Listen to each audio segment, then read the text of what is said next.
अब आप मुझे बताइए कि जो कानून नारकोटिक्स ट्रेडिंग और टेररिज्म में फंडिंग जाने के लिए रोकने के लिए बना था, आज उस कानून के तहत जो पॉलिटिकल लीडर्स जिन पे केस हुए हैं उसमें 90% से ज़्यादा विपक्ष के नेता हैं। अब इज दिस अ कोइंसिडेंस कि ये prevention of money laundering act, जिसमें बेल मिलना नेक्स्ट टू इम्पॉसिबल है कानून के प्रावधान की वजह से, सारे विपक्ष के नेताओं पर उसी आधार पर केस हो रहे हैं। और दूसरी बात जो अभी राघव ने बहुत इंटरेस्टिंग बात बताई, आप उसे देखिए तो जब तक कोई नेता विपक्ष में होता है तब तो उस पर पीएमएलए के केस लगते हैं, तब सीबीआई और ईडी उसको प्रोसिक्यूट करती हैं। जैसे ही वो नेता भारतीय जनता पार्टी में चला जाता है, भारतीय जनता पार्टी की वॉशिंग मशीन में धुल जाता है, बिल्कुल पाक साफ निकल के आ जाता है। आप शुभेंदु अधिकारी का एग्जाम्पल लीजिए, उसके Sharada scam, Narada scam, chit fund scam. Suvendu Adhikari के स्कैम्स पर तो भारतीय जनता पार्टी ने पश्चिम बंगाल में कई चुनाव लड़ डाले, लेकिन फिर वो भारतीय जनता पार्टी में आ गए, उनकी वॉशिंग मशीन में धुल गए, पाक साफ हो गए, सारे ईडी के केस खत्म हो गए, सारे सीबीआई के केस खत्म हो गए। छगन भुजबल का उदाहरण राघव ने डिटेल में शेयर कर ही दिया।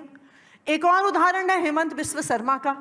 उनके भ्रष्टाचार के बारे में तो भारतीय जनता पार्टी ने अपनी बुकलेट भी निकाली हुई थी, और फिर जब वो भारतीय जनता पार्टी में आ जाते हैं तो वो भी पाक साफ हो जाते हैं।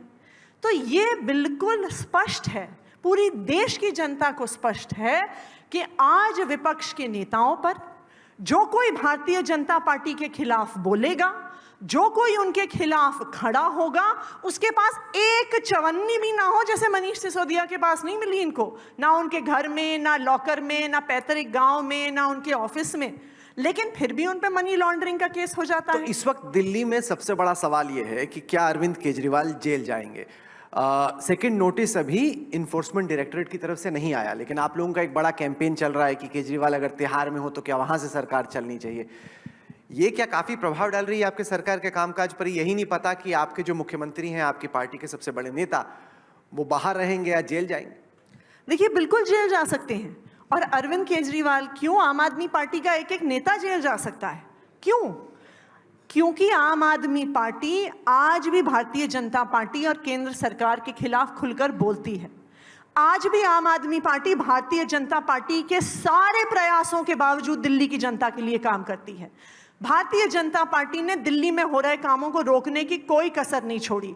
कभी एमएचए का नोटिफिकेशन लेके आए, कभी कोई कानून लेके आए, कभी हमारे मंत्रियों को जेल में डाला, लेकिन आज भी दिल्ली की जनता अरविंद केजरीवाल से प्यार करती है, अरविंद केजरीवाल को मुख्यमंत्री देखना चाहती है। तो इसलिए अरविंद केजरीवाल को बिल्कुल जेल भेजा जा सकता है, आम आदमी पार्टी के सभी नेताओं को जेल भेजा जा सकता है, क्योंकि आज जेल भेजना भ्रष्टाचार से जुड़ा हुआ नहीं है, क्राइम से जुड़ा हुआ नहीं है।